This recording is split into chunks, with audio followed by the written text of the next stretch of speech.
खुलुमबाय। मैयानि दिनाव मानव गेदेर बिथां हाग्रामा महिलारि जाय बिथाङा बिपिएफ हान्जानि आफादगिरि आरो बिपिएफ दोलोनिबो दैदेनगिरि, बिथाङा मोनसे मैयानि भार्डिक्टनि बाथ्राखौ लानानै मोनसे बाथ्रा बुंदों।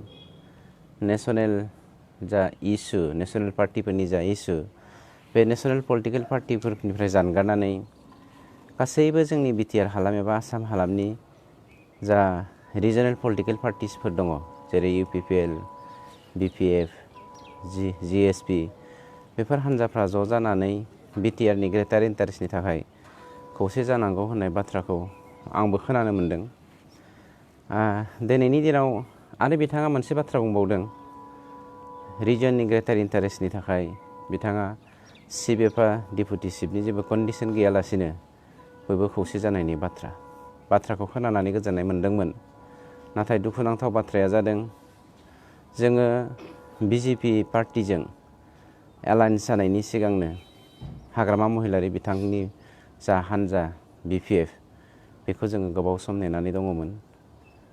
बिथांनिसिमबो जोङो थान्दै फाथायहरदोंमोन, जोङो खौसे जानानै बिटिआर सुक्तिखौ मोजाङै मावफुंनायाव हेफाजाब मोनगोन नामा होननानै। खिन्थु बिथाङा बै समाव बिजेपिजों जगाजग खालामनानै, कंग्रेसजों जगाजग खालामनानै, गाव हारसिं सरकार दानानै थांनाय 17 बोसोरनि 15 बोसोर, जेरै कंग्रेसजों 10 बोसोर आरो बिजेपिजों 5 बोसोर एलायन्स खालामनानै सरकार दाबोदों, बेफोरबायदि थांखिजोंनो बिथाङा देग्लायबो मावदोंमोन।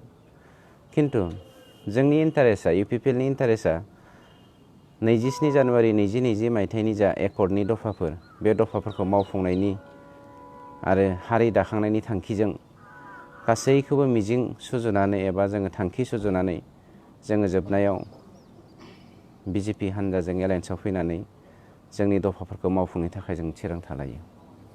खिन्थु दुखुनांथाव बाथ्राया जादों, बिथां हाग्रामा महिलारिया दिनै जि भार्डिक्ट फ्ल'र टेस्टनि गभर्नमेन्ट अफ इन्डियानि आन्दाराव जा जोंनि हाइकर्टनि फोसावनाय, बे फोसावनायखौ जोङो इउपिपिएल हान्जाया वेलकाम खालामनायजों लोगोसे फ्ल'र टेस्टनि थाखाय जों टटेलि प्रिपेयार जाना दंखायो आरो बे डेम'क्रेसिनि मोनसे पार्टखा। आरो बेवहाय जेनगोनखौ नुखानानै दिनै इमसनेलि बर' हारिखौ एटाचमेन्ट खालामनानै गावखौ बर' हारिनि सासे मैखोम दैदेनगिरि होननानै फोरमायथिनो थांनायखौ आं दुखु मोनदों।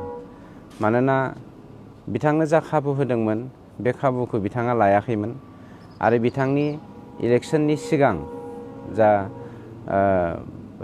एकर्डनि दफाफोरखौ लानानै बाथ्रा बुंनाय, बे बाथ्रा बुंनाय आरो दिनैनि इलेक्सननि उननि जा बिथांनि बडि लेंगुवेज एबा एक्टिभिटिसफोर, बे एक्टिभिटिसफोरखौ नायनानै जोङो फाइनाल डिसिसन लायो।